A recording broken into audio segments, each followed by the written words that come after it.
Et je dis bonjour et je... Vous dites bonjour à la caméra. Welcome. Bonjour.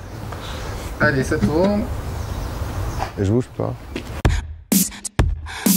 Entrez.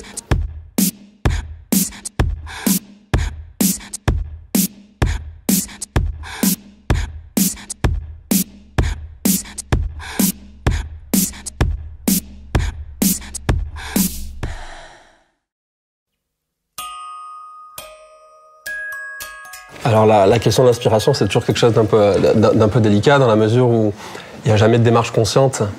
Ou en tout cas, si certains créatifs ont cette démarche-là, c'est une démarche dans laquelle je ne me reconnais pas. Je suis assez fan des objets qu'on a tous en main depuis qu'on est gamin, sans y penser, et qui font partie de l'inconscient collectif. Moi, je travaille beaucoup graphiquement les dessins, donc ça peut être autour d'univers végétal, animal ou encore tendance par rapport à la mode. Donc je m'inspire pas mal aussi de magazines, comme des magazines de tendance qui vont autant parler de mobilier ou de design contemporain en fait. J'aime bien travailler aussi avec un peu des mots-clés, savoir un peu, avant de dessiner, savoir où je vais, ce que je recherche, si c'est un élément technique, si c'est du motif.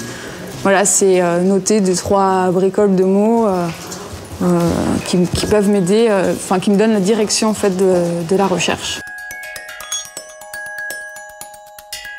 On sait qu'il y a des couleurs incontournables. Bon. Alors tout le monde le sait, le noir, le rouge, l'argent, le gun, etc. pour tout ce qui est métal. Et après, il y a des danseuses. Bon, moi, j'aime les danseuses.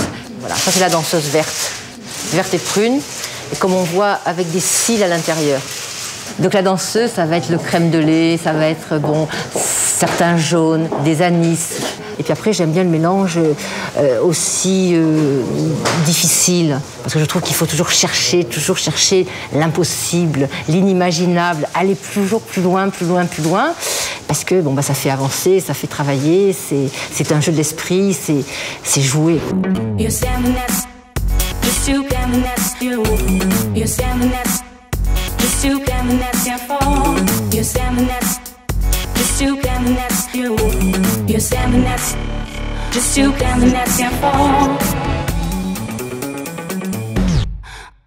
Alors ça, c'est un cahier qui me suit tout le temps. C'est un objet avec lequel sur lequel on dessine dans le train, dans l'avion, quand on est pressé, pas pressé, donc ça tremblote, ça chevrotte, c'est tout en pagaille. Alors c'est un peu ésotérique comme truc, c'est incompréhensible, mais ce qui est intéressant, c'est quelque chose de vivant. Voilà, c'est pas de la création de laboratoire qu'on fait dans un endroit forcément au calme, tout seul. Voilà, ça vit avec nous, c'est aussi bordélique que nous parfois, et on est le seul à pouvoir relire les histoires qu'il y a sur ces cahiers-là, mais c'est un outil fondamental.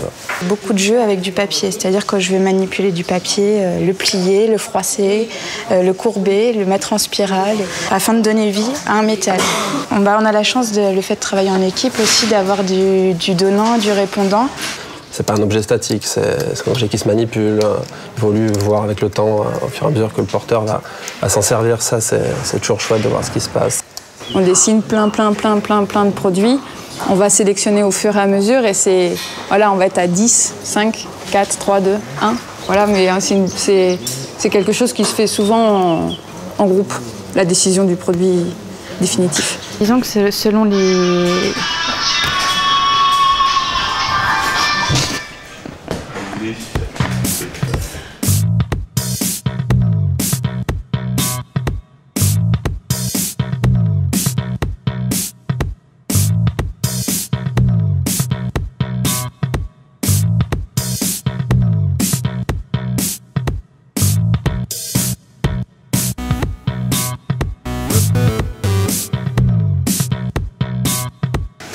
Je ne pars pas d'une forme comme ça pour faire ça. L'acétate se fait souvent 6 mois à 9 mois en amont, avant même que ce produit n'existe. Donc si vous voulez, quelque part, l'avance, elle est là, le produit est là. Et après, c'est la chimie des deux qui va fonctionner. C'est tout. Mais d'abord, la recherche de la matière, elle est très largement en avance, en amont. Des fois, c'est 6 mois, 9 mois, 1 an. Et après, il y a le proto.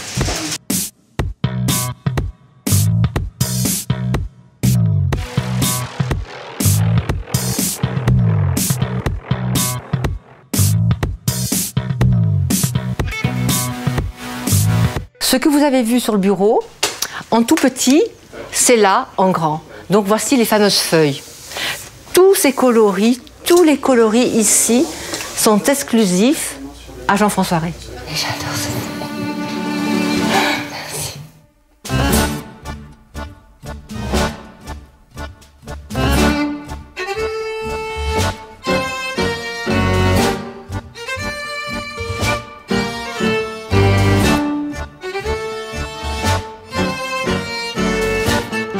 Nous sommes dans le Jura, donc dans une des usines les plus pointues en termes de savoir-faire et de qualité française. On va dire que dans cette usine-là, on peut à peu près tout faire. Voilà, c'est aussi l'intérêt de la chose et les raisons pour lesquelles on travaille avec ce partenaire-là, c'est qu'on va dire on va pas créer des projets en creux autour des capacités de l'usine.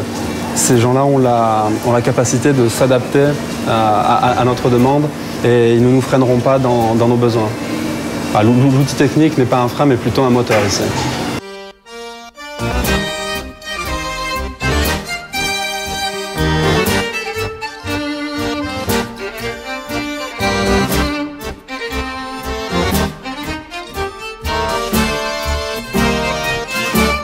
Ce qu'on est en train de voir maintenant, c'est très important et ça fait partie des choses qui ont énormément de valeur sur nos montures, c'est le Made in France.